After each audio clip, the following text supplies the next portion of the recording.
everybody. Welcome back to the 118th episode of the Triboro Podcast. I am your host, Nicholas O'Brien, as always, joined by my co host, Justin Alonso.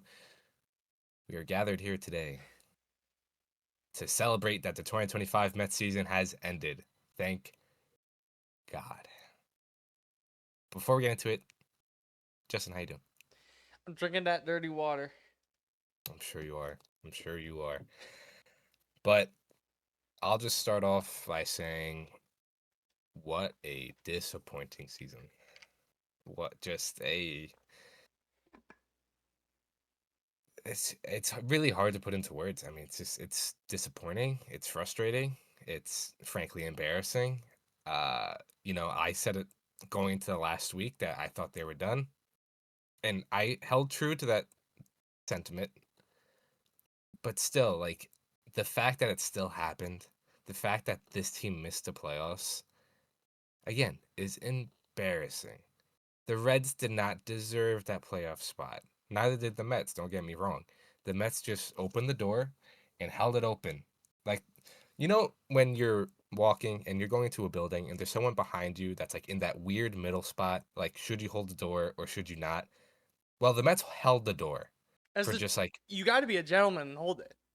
right, but just like an uncomfortably long time where it just gets awkward and They were the other still person getting out of behind their me are like, car, locking up, grabbing their right, bag. exactly. And you're just standing there holding the door wide open. That was the third wild card spot for the National League. The Should have fact that been this team, the Ales, but anyways, yeah, really, the fact that this team got beaten or overtaken by a team that went 40-40 in their last 80 games. The Mets needed to play one game over 500 in the last 80 games, and they could not do it. not even they could have played 500 and they would have finished with a better record. That's true. But they couldn't do that. They lost a series to the Nationals, the second to last week of the season, and then they lost last season series in Miami. They just needed to win on Sunday. They needed to win one game, and they got shut out. And did they also lose another series to Miami like a month ago in Yeah, like 3 weeks Queens? ago. Yeah. Yeah, they lost a 4 game set. They lost 3 out of 4. That's right after this Philly sweep. Yeah. It's just, it's embarrassing. It's one of the most disappointing seasons I've watched firsthand. I was 4 years old for 2007, so I don't remember that Doesn't collapse. count. Yeah, but most of my life, this team has been bad. It was the early 2000s where I was a little infant that couldn't care less about baseball. And then, the 2010s were rough up until 2015. I remember that World Series run. And then after that, they didn't make the playoffs until 2022. And then they just got bounced out the first round. The Mets had the opportunity to make the playoffs in back to back seasons for the first time since 2015, 2016. And that has only happened a handful of times in the 60 years of this franchise. And they couldn't do it. Now, there's a lot of people to blame. A lot. It's the entire organization. From David Stearns to Carlos Mendoza to Eric Chavez to Jeremy Hefner to the players. There's a lot of people to blame for this. David Stearns, I gave him the benefit of the doubt. I thought this rotation would have been fine, would have been good enough. And it was excellent in the first 2 months and then downright awful for the last couple. This offense was inconsistent the entire year. I know they finished with really good numbers: sixth in on base, sixth in OPS, ninth in runs, fifth in home runs, fifth in stolen bases. You cannot sit here and tell me this was a good offense. It felt like the most empty calories of all time. Hmm. Like it really did not feel like they were. What was that? Ninth in runs? Yeah, I so don't call believe it a that. top 10 offense I don't for believe that. all intents and purposes. And they scored less runs than they did last year, only by like a handful. That makes sense But though. I feel because I feel like the Mets offense was a lot more consistent last year. for sure, for sure. But the fact that you add Juan Soto, you got the year you got from Pete Alonso. Brett Beatty broke out. Francisco Lindor stayed consistent. And you just couldn't put the pieces together. And then Carlos Mendoza. We know he's gonna come back. David Stern said it in his postseason or post-season press conference. Not postseason. Post You don't know what that space is. season, Yeah, exactly. not Not post post hyphen. together season. Yeah. But Carlos Mendoza is coming back. Uh, look, I said it to you before we recorded. The way he managed Sunday's game in Miami, that's how you lose a job. Yeah. But to be fair, I understand why he's coming back. That I told you this as well. This is the first time since Terry Collins. Terry Collins has not managed since 2017. That a Mets manager is coming back for a third year. Yeah. And I said it too, where it felt like the last day of Little League, where your team is down by a million runs and the game doesn't matter, and you just want to get as many people into pitch as possible just so that they can say they pitched. Yeah, That's really what it felt like. it did. It never made sense from the beginning, and I understand that. Sean Manaea, who started the game, he never really gave you that vote of confidence, so it's hard to keep him in. But Manaea went an inning and 2/3, then Brosbon for an inning, then Brooks Raley for 2 outs, then Stanek imploded, only got 1 out. Tyler Rogers only got 1 out. Diaz went 2 innings. Helsley went an inning. Gregory Soto went an inning. Like, what are we doing? This was a must-win game. This was an elimination game. And look, the offense didn't score either, so like, there's also that. But the Marlins scored in 2 innings this entire series, and they won the series. Again, it's just an embarrassing, frustrating showing from this team. Because you look at the team, and you got a lot of good years. Francisco Lindor, 6 WAR season, 130 WRC plus. Juan Soto, almost a 6 WAR season, 156. The underhit, let's go. Whatever. Pete Alonso had his best year since 2022. 3.5 WAR, 141 WRC plus. Brandon Nimmo has taken a step back, and we do need to have a larger conversation about him. But still, 114 WRC plus, 3 WAR season, solid. Jeff McNeil, 111, 2 WAR season. Francisco Alvarez, somehow an almost 2 WAR season with the way his season went, a 124 WRC plus. And I how know many that was very games do you have that? oscillating, but 76 Yeah, that's or something money. like that. Yeah, that's money. But his season Yeah, still 76 makes no games. fucking sense to me. I still feel so bad for him, but go on. Yeah, and then you after that, you got Starling Marte had an above average offensive season as well. A guy that was Brett being Beatty considered above being average, DFA'd in the offseason right? was But your regularly somewhat routine DH. yeah, so look again, you cannot sit here and tell me this was a good offense because it was just so inconsistent and came up short so many times, especially in September. Your big three showed up: Juan Soto, Francisco Lindor, Pete Alonso, and then that was it. Luis Torrens, who played in 9 games, had the fourth highest WRC plus in September. Brandon Nimmo, 74. Mark Vientos, who didn't show up the entire year, 63. Jeff McNeil, 53. Starling Marte, 50.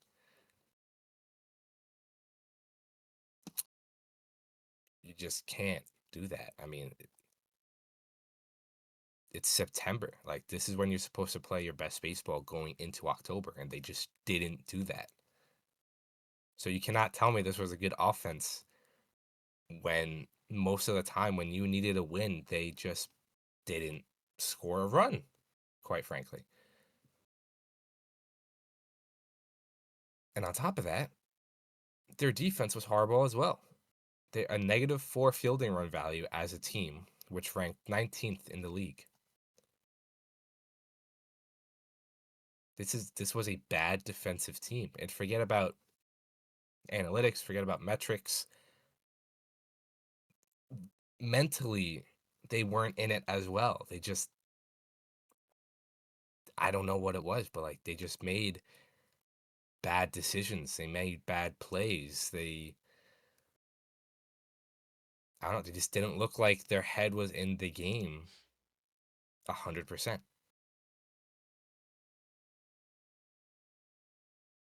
So again, there's a lot to blame. A lot.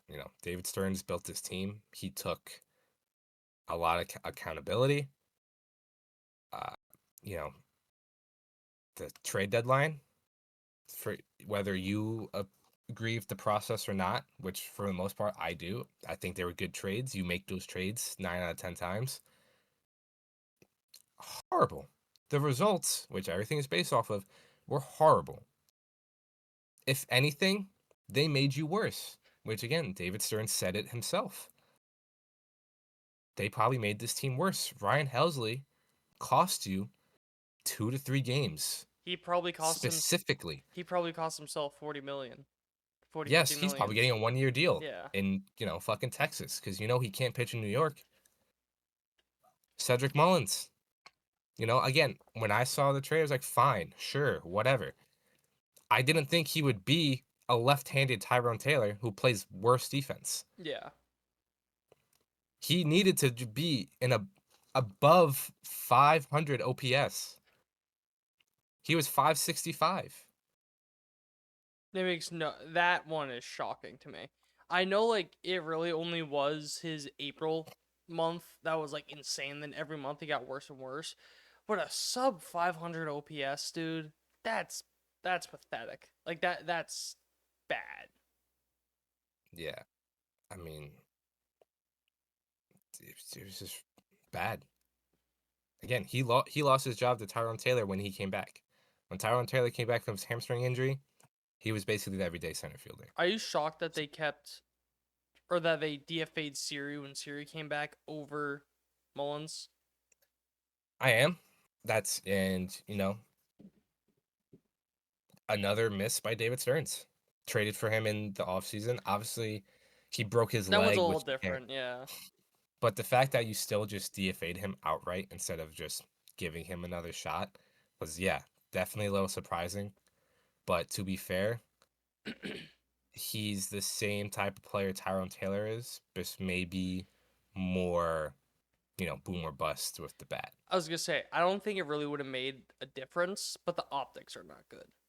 Yeah, I mean, that was a completely that was probably one of his worst moves of his Mets tenure. I mean, obviously Frankie Montas probably takes the cake on that one, but yeah, I mean, you gave up a very serviceable reliever for a center fielder who played 10 games with you, who's now a free agent after being outrighted to Syracuse.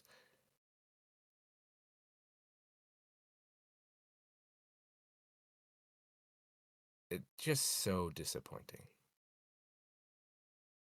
And again, this was a bad baseball team. Like, I'm sorry. If you have the fourth worst record for a majority of the game of the season, you're a bad baseball team. And this was a bad baseball team. And for the pitching staff, it's different. But you look at the offense, they didn't really have many significant injuries. Obviously, you No, had a I couple mean, here and there. Obviously, Alvarez like the big one, but Soto didn't miss time. Lindor did obviously have the pinky toe, right? yeah, broken toe, I Broken think. toe, so that did affect him a little bit. He still ended up finishing the year really well.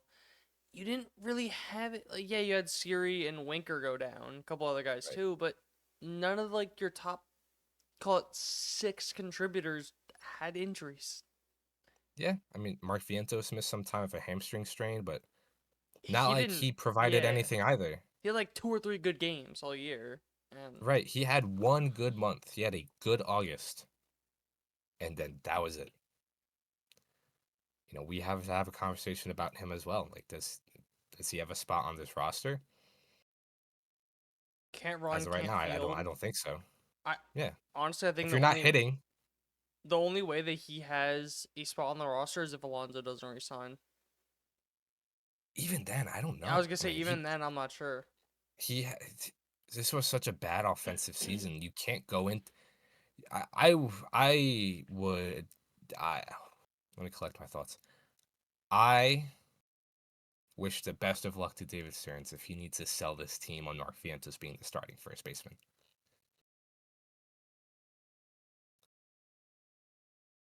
Now Uh, looking back on it, would you have done Vientos for Lubob? I still know. Okay. I mean, especially given the hindsight, I think Lubob played like what 30 games in the second half. Yeah. He got hurt, so like even more so. But I mean, geez.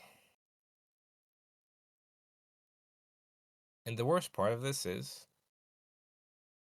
team is really going to be the test on how much you put into the numbers. Because, David Peterson had a horrible second half, but his FIP was still under 4. He finished the season with a 4.22 ERA. His FIP was 4.35. Expected FIP 3.7. Sean Manaea had the best K minus walk rate of his career coming back. Nolan McLean obviously was fantastic.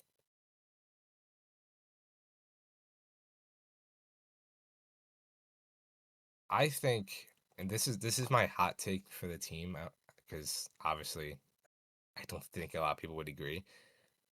But my hot take is you rerun this season, call it 7 out of 10 times, this team's in the postseason. If you just run it back from the beginning, this team probably makes the postseason. Because look, it was a combination of bad play, injuries, and also just bad luck.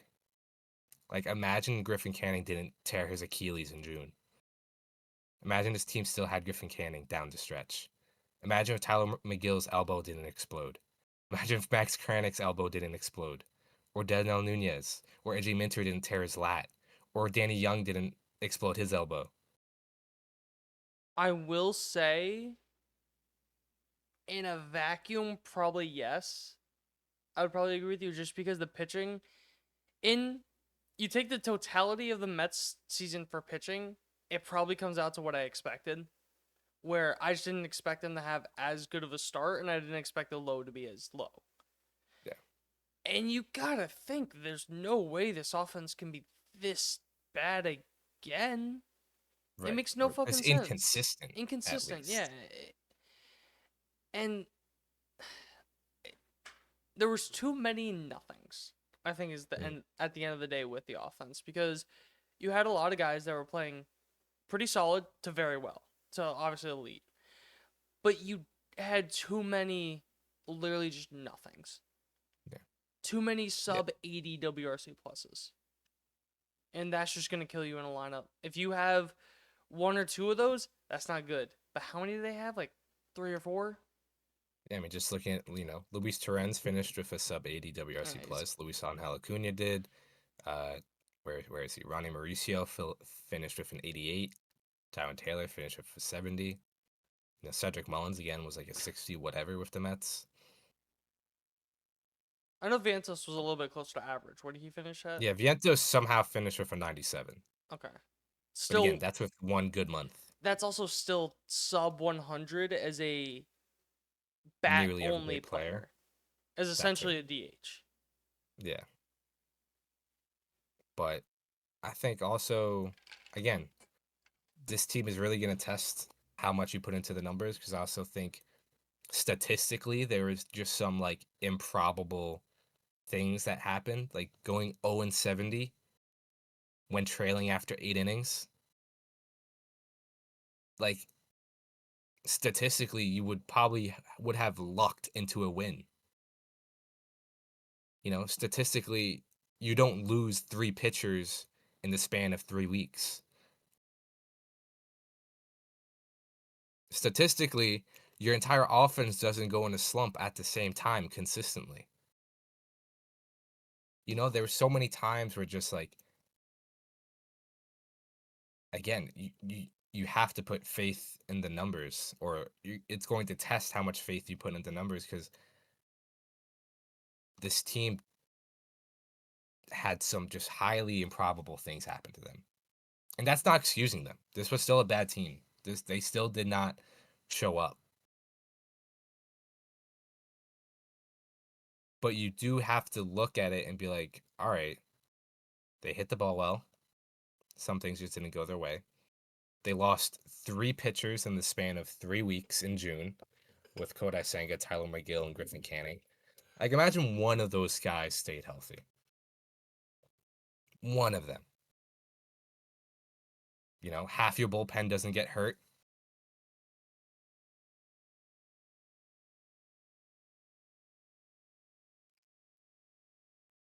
Like, again, it was a bad team, but they also had a bunch of stuff not go their way.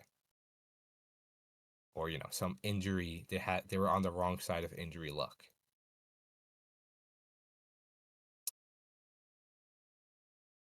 But yeah, now we have to have a bigger conversation about this team, because Pete Alonso's already said he's going to opt out. Patrick Mullins is a free agent. Who else is going to be free? Edwin Diaz might opt out. Tyler Rogers, I'd be Brian shocked if he Housley. doesn't. Yeah. Gregory Soto, Ryan Stanek, all free agents. So, there's a lot of work to do, but for the most part, this offense is set, which is almost the issue. Francisco Lindor, Juan Soto, Brandon Nimmo not going anywhere. Now you have to have a discussion about Mark Vientos. You have to have a discussion on Jeff McNeil. He's entering his final year of his contract in 2026. I believe there's a team option after the end of that, but I'm sure that might be valuable to some other team.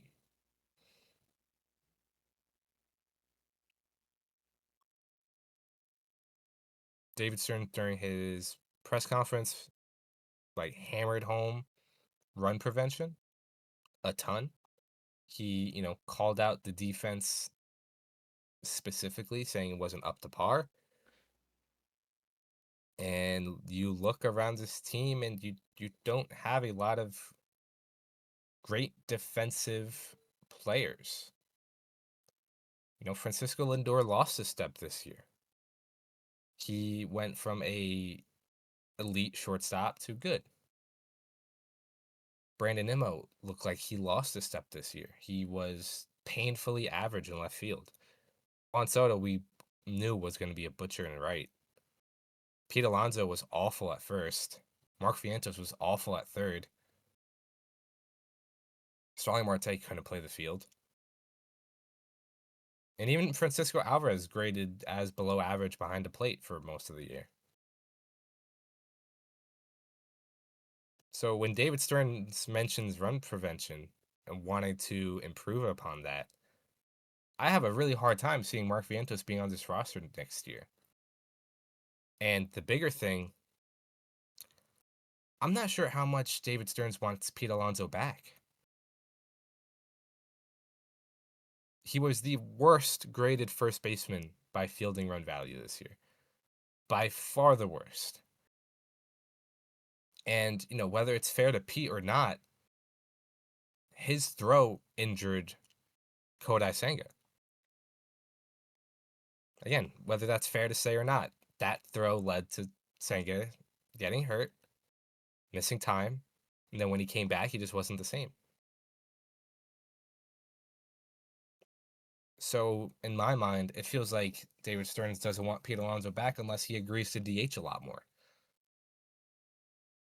But then you have someone like Brandon Nimmo, who has a noodle arm, plays a painfully average left field, and just had one of his worst offensive seasons, which again is a 115 WRC plus, which is not bad by any means, but he's making $20 million with a career like 126 WRC plus.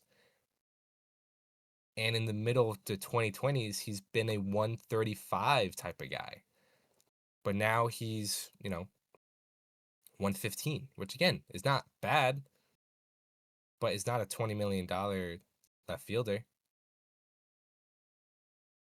You look at his WAR to uh, the WAR value, he was worth about $24 million. So there is a little bit of surplus value there. But And is he going to keep declining? I was gonna say, you That's look at the his issue. baseball savant page, outside of average exit velocity and hard hit, which are both 88th percentile, he is painfully average in everything. It is literally just a bunt. He's good average exit velocity, good hard hit, good chase rate. Everything else is between, and not including launch angle sweet spot, because that's dumb stat. I don't even know. That doesn't even really matter in my opinion. But everything is within 44 to 57, including range, including running. Everything is painfully average. A 50 for batting run average for 50th percentile, so literally dead on average. And on top of that, he lost a little bit of bat speed. He didn't hit fastballs as well as he has in the past, which does not bode well. That's the first sign of decline. Right. So, there's a larger conversation to have about Brandon Nimmo. I don't want to get into it too much, Oh my god. but I wouldn't be shocked if they try to explore something. He Can I has a just say big one thing real contract. quickly? Yeah, go. So, have you seen the run value on four seamers the last year to this year for him?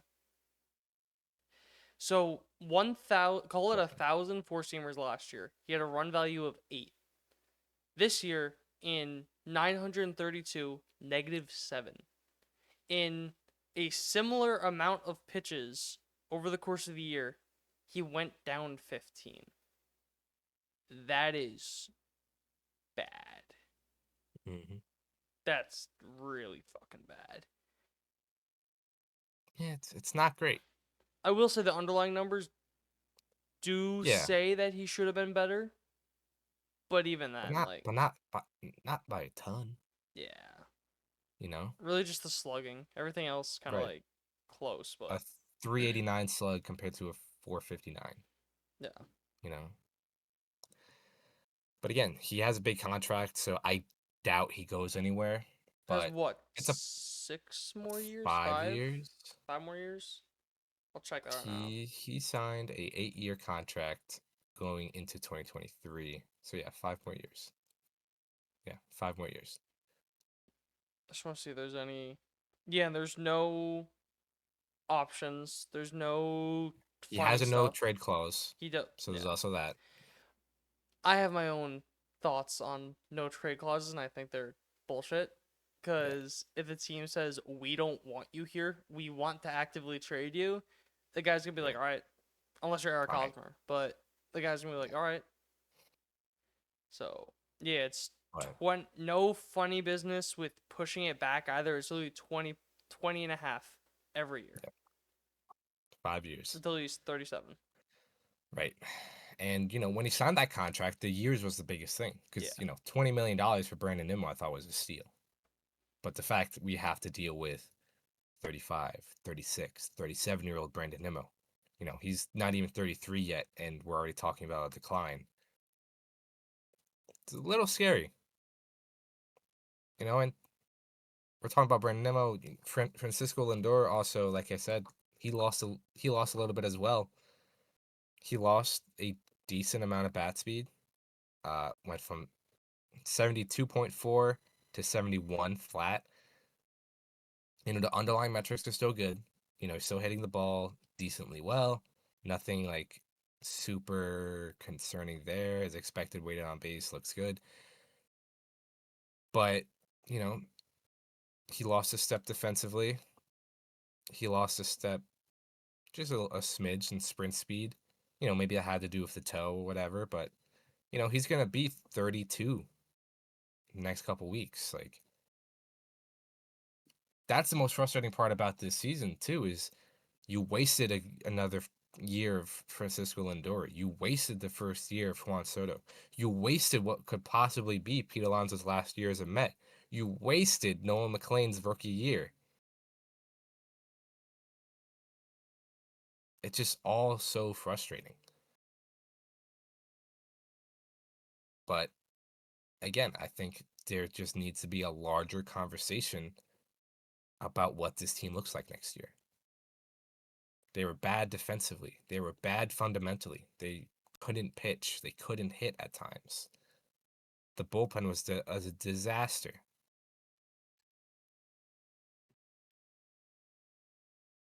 So there needs to be a larger conversation. Like, is it worth it to bring Pete Alonso back? What is his contract going to look like? How long?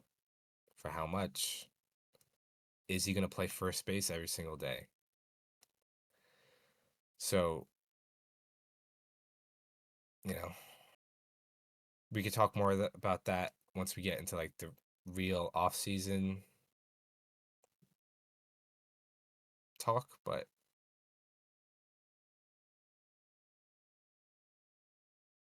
look, this team just underachieved straight up. No matter what I think, the fact that I think that, you run this team back 7 out of 10 times, I think they make the playoffs. I think they're probably fighting for the division. But the matter of the fact is they didn't. Your record says what you are, and they were a bad team. Now, would you rather that or make the playoffs and do exactly what the Reds did? I'd rather make the playoffs. I always would rather make the playoffs. Going off this fact, like, do exactly what the Reds did. Well, I'm just saying I would have, for argument's yeah, sake. I would have thought the Mets would have a better fight against Definitely. them, but who the fuck knows? Seeing how they played, but yeah, I think you always want to make the playoffs. My only thing is I feel like if you squeak into the playoffs, it may make there be less sense of an urgency to address things Yeah, with the roster, and but I just think on a pure that's the optic standpoint. yeah, that's the argument about making the playoffs. But honestly, I would like to believe that this front office is smart enough to recognize there's something fundamentally wrong with this roster. Key No phrase, matter would like to. right, I still hold David Stearns in high regard. I still think he's a good executive. He just had a bad year. It was I would also the like to first think year he had a budget too. I feel like a lot of people aren't really talking about because in yes and no. Milwaukee he didn't really have that much money. This Yeah, year, I don't want to say he had unlimited money, but it's almost like hit when a lot more. you give a kid $100 that's never had $100 before. He's gonna just go crazy spending it. Yeah, Obviously, not the same 1-to-1, but there may be something to the fact of he thought he had that. Oh, I could just spend money on whoever and it'll work. And now he may just be more selective. Again, not a 1-to-1, not a perfect comparison, but yeah, maybe. I think he did make some moves he probably wouldn't have made in Milwaukee. Like, I don't think with the Brewers he gives Sean Manaea $25 million. yeah. I don't think with the Brewers he signs Frankie Montas for $17 million. I think it was one of those things where he found a pitcher that thought they could work with And he and traded overpaid because what's it called? Because he knew, no one else. If I can give him $17 million and the next closest is 14, what's an extra 3 million to get the guy I want to work with? Type of thing. and correct me if I'm wrong, but he also traded for Montas, right? In Milwaukee? No, No? no. Okay. He was already with the Mets last year. He was, yes, okay. So I do think it's one of those things where he probably did make some moves I wouldn't have made in Milwaukee, and that probably just turned out for the worst. Like, look, I don't think Sean Manaea is going to be this bad next year. Yeah. And supposedly, Andy Martino reported that he might not need to get surgery on the elbow, the loose bodies in the elbow, because the elbow felt fine coming off the end of the season. But if your elbow was feeling fine and you were still pitching poorly, that gets me a little concerned. I think I would have felt a lot better if it was like, yeah, he needed surgery, he's going to get the surgery. He'll be back next year.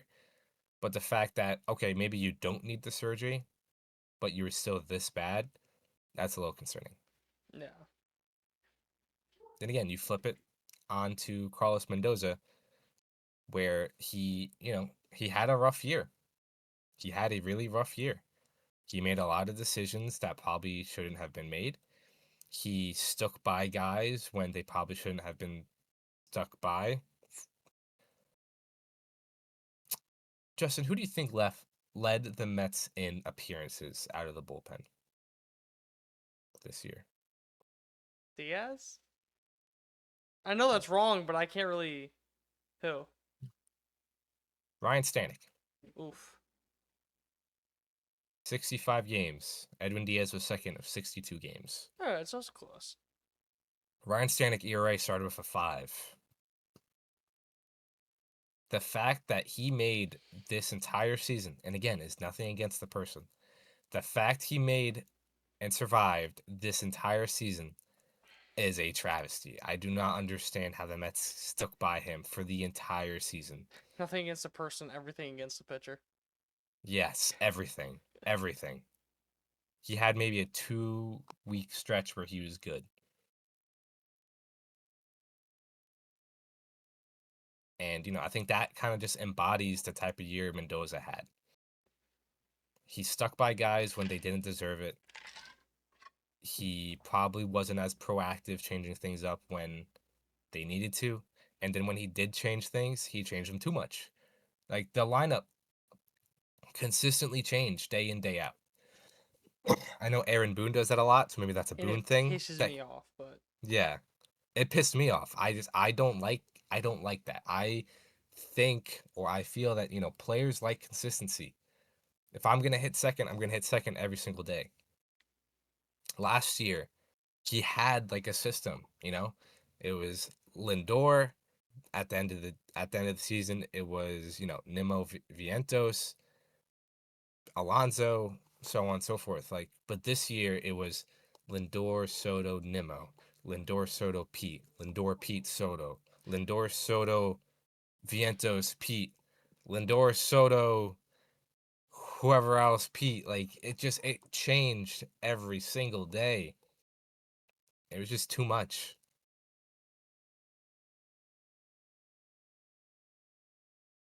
But I'm gonna keep talking circles. It was just so disappointing. And but they got what they deserved. Again, you finished with 83 wins. You won 6 less games than you did last year. You played worse baseball than you did at the first half of 2024. You got what you deserve.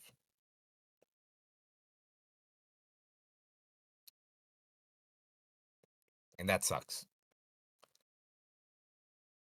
But again, this is just one of the most disappointing seasons I have watched. And now we can't, for the last couple minutes, I'll shift over to some off-season stuff. Like I said, Pete Alonso will opt out. Edwin Diaz might opt out. There's a chance he just doesn't. I think that's also something you need to consider. I mean, if he does not opt out, he will 240 or is it have, 360? I believe it 240, will right? be like what's that quick math? Yeah, like 358, Okay. something like that. So on top of that, there's a club option for 2028 if he does not opt out. But I don't know. I think he'll be hard pressed to get more. I think he might get more years, but he's making $18.6 million a year. I think that's with some deferrals, but I think it'll be tough for him to kind of surpass that in dollar amount. Which is, I thought there So was only 2 years left. That's why I thought it was like a guarantee he would. But 3 years yeah, left, I yeah. I mean, there's probably the not. club option, which I think brings it to 3, but I don't know.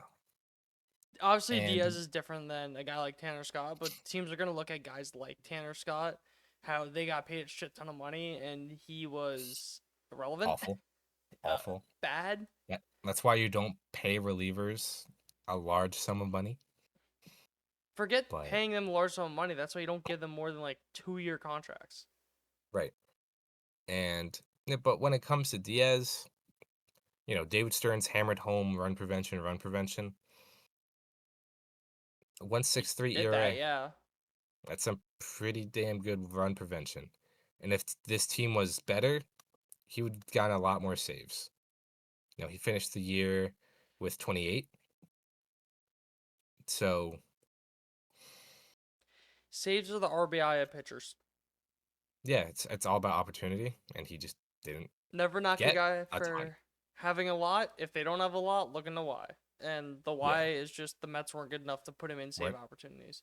I feel like right. the Mets were the perfect example of either their offense blows up in a game, scores a lot of empty runs, Diaz doesn't come in, or they're just losing by a run or two and the offense can't put it together. Yeah, So, aka what I'm getting at, not a lot of save opportunities. yep. But again, Pete Alonso is going to be the big one. I am much less confident now than I was last year about him coming back. Last year, I was kind of, I'll believe he's not a Met when he signs elsewhere, but I don't know. Maybe it's just because of how David Stearns talked about run prevention and defense. But I have a hard time seeing Pete back next year. I think right now I'm like 40-60, him coming back. I don't know about you. I think I think like this offseason, it's up to the Mets if they want him back. Yeah. I do Because think they'll be more proactive about getting him back or not, yeah. because if you don't, you got to move on quickly because this free agent class is Yeah, not there good. was what, 5 first basemen last offseason? There was it was him, Walker, Goldschmidt. Then obviously you had guys like Naylor get traded. I forget if Yeah. Lau got traded or if he was a free agent. Yeah, no, Lau got traded. Yandy Diaz was kind of floating around as Yeah. well. They were There were options. a lot of options. Yeah, Carlos Santana. Carlos Santana. There were a lot of options this year. I mean, do you want Paul Goldschmidt 1 year older? Right. Hey, Right now it's Pete Alonso, Josh Naylor, Ryan O'Hearn, Josh Bell, Paul Goldschmidt. Josh Bell, Jesus Christ. And then there's also Miguel Andujar, Carlos Santana, Wilmer Flores, Ty France, Don't shit on Joey my king. Gallo. Yeah. The doubles, baby. But He had a hell of a year with the oh my Reds, god, yeah. like that half Well, year. that's So that's the thing with him. His bat's always been there, yeah. but just do not watch him in the field. But yeah, not a lot of great options for first base. So Yeah, you'll probably have to, someone like Ryan O'Hearn might make sense because he was also good defensively. I think it's more But I likely, don't know. and you could disagree with me on this, that Mark Vientos is the opening day first baseman than a free agent outside of Pete Alonso. I think that's fair. Because I think, would you really, would you rather spend $10 million on, uh, like I don't even know, like Miguel Andujar, Yeah. talking Paul Goldschmidt at 38? Like, would Let's you see. rather that or spend that money on S- pitching or on like another Spot position? Spot Rack has Ryan O'Hearn, just for argument's sake, getting like a 2-year, $23 million year, Yeah, I was just throwing 10 million $3 million out there as contract. like a Yeah, baseline. Like obviously nothing on it, but would you rather that or would you rather spend that money on pitching and then just see what you could get with Vientos? I think it's more likely they trade for a guy than sign a guy outside of Alonso. Let me say yeah, that. yeah. And who they But trade for? Yandy Oh, but Diaz, he's also not good defensively. that's the point that I'm making though. That I just Yeah, don't think there are many options outside of Pete, yeah. and I think that I don't know because I think that with Boris, with what happened last year, he's gonna try and get as much money as he possibly can. Yeah. and that may end up hurting the Mets. But Yeah. I still think I would sign him back. But I think it's going I to be would too. Yeah, don't get me wrong. I would too. I think it's a contract that the Mets may regret, just because of how much Yeah. money it'll end up costing them. But I mean, look, he's going to be 31, a 31-year-old first baseman who's not good defensively, who had a very good year offensively. Don't get me wrong. You know, his Savant page, very red, very good. But how is that going to age? The right-handed first baseman is not a archetype, archetype, archetype, archetype that, ages well. Albert Pujols, he was a Hall of maybe someone Fame else level there. But talent. Miguel Cabrera, Hall of Fame level talent, broke down. Like Pete Alonso is not near those guys. maybe in BMI, but Maybe BMI. sorry, That's it was crazy. right. It was right there for the taking. But you mentioned, would you rather trade or sign when you can put money into pitching? The problem is there's no space. Yeah, Sean Manaea is under contract. David Peterson is still under contract. I Kodai Senga is I under was more contract. so Clay referring to Holmes is under bullpen, contract. Fair. but I should have been more But specific on that. But but I think, I, I do think the starting pitching will need to answer some questions as well. Noah McLean, opening day roster, doesn't matter. But if you're going to have Noah McLean, you're going to have Clay Holmes. You're going to have Sean Manaea. David Peterson could be traded. More likely than not, you were going to have Kodai Senga. Kodai Senga is the most interesting man in the world. I'll put it that way. He seems to be very finicky with his mechanics. He seems to be very in tune with himself, which is for better or for worse. And he seems very confused on how things got to the point where they did this season, which is a little concerning. But he has about 2 years left on that contract, and for about $15 million, and I don't think anyone's going to want to trade for that, while also having to deal with how he is about his mechanics and his workload and all that. I think the Mets are looking back in the offseason and seeing that they could have given up Brandon Sproat and a little bit more for Crochet, and looking back on it and be like, man, Yeah, I mean that's the rumor going around that I think it was Brandon Sproat, Jet Williams, and possibly more for Garrett Crochet. And I mean the only argument I have against that is you don't know what he does with this pitching development and all that. not even that. It's just the White Sox are dumb. So like they might see Brandon Sproat and Jet Williams be like, no. No. You know what I mean? Well, I thought that's what they were asking for him. I don't know. It's rumor like Yeah, that it's fair. that was apparently like the package or that's what they were asking for or like whatever. Like if you're asking for Brandon Sproat, Jet Williams, and call it Jonah Tong, no. It very much so matters who that third person is. Yeah, the possibly more. I cannot in good faith get mad at the Mets for not making a move when Not I knowing don't the know what was being asked. what was Tong before the season? He wasn't nearly as high as he ended up finishing, right? No, but he's still kind of like blew up. Like last year was his blow up year. So Mm-hmm. going into the winter, he was like the talk of town kind type of thing. But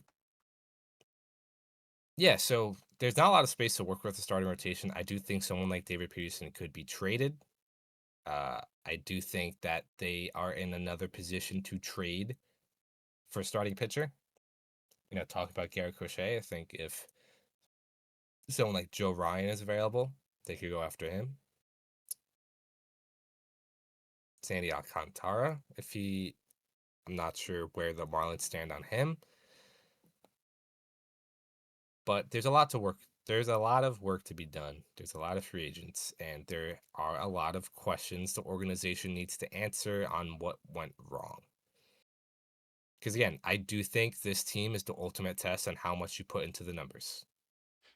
Because there's a lot of good underlying stuff. telling you that they should have made the playoffs, that they should have been better. They underperformed their run differential when it comes to expected win-loss. The 0-70 with trailing after 8, statistically improbable. It's the sequencing of when guys got hurt and had slumps all at the same time. 9 times out of 10, that doesn't happen. So they have a lot of questions to answer, but I do think for the most part, the top guys that you see on this roster will be there next year. So hopefully a youth movement and maybe some retooling at second base or center field might do them some good. So that's really all I had to say. Good riddance. This was not a fun team to watch. It was not entertaining. And, as much as we want to win, I'd rather watch a bad team but have fun doing it instead of watching what should have been a good team and, it being like a chore. And the 2025 Mets were a chore. I'll leave it like this. I think how 2024 to 2025 was a completely different roster, opening day to opening day. I think 25 26 is going to be even more different opening day to opening day. I think And I think there's it has to be. it's going to be completely different. Yeah. And the other thing I forgot to mention is like, the fans showed out. City Field broke their record for most fans in the season. A lot of the goodwill you bought in from 2024 has not gone down the window, if not got worse. So this Mets team lost a bunch of people in, hopes, I guess. And It's going to be a tough sell. speaking of tough sells, Steve Cohen, I'm sure the clips going around everywhere about how he promised the Mets a World Series in the next 3 to 5 years. This was the 5th year. Fifth year, missed the playoffs, 3 of them. First round exit at home, another one of them. Had obviously the After winning magical 100 year. games. Had the magical year last year, but hasn't delivered on that. No. I would bet that he is feeling a lot of pressure on that now. I think so as well. And speaking of Steve Cohen, I would also love for him to shut his trap. Yeah. He needs to delete Twitter, dude. Yeah. Deactivate. He cannot. I appreciate the message he sent out, kind of like apologizing, saying like, we're disappointed, yada yada, PR stuff. But if you look at his account before that tweet, he can't do that. It's frustrating as a fan to see your owner talk like that and then go, silent for 2 months after his team starts to play like even more shit. So yeah. But Justin, if you had nothing else, that closes the book on the 2025 Mets. Probably not going to do another episode until after the World Series, talking about like offseason stuff. Obviously, we have the Yankees to cover, the ALDS. Go check out the episode from this morning about Cam Schlittler doing his thing Drinking against the that Red dirty Sox. water. But thank you guys for following during this terrible, tumultuous, boring, frustrating, embarrassing, unentertaining. Any more adjectives? Not fun. Not fun season. But we appreciate your support. We appreciate you watching. So, with that being said, thank you guys for listening and watching for this entire year and this episode as well.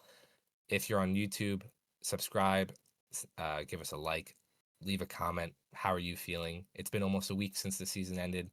You feeling any better? You feeling any worse? Let us know.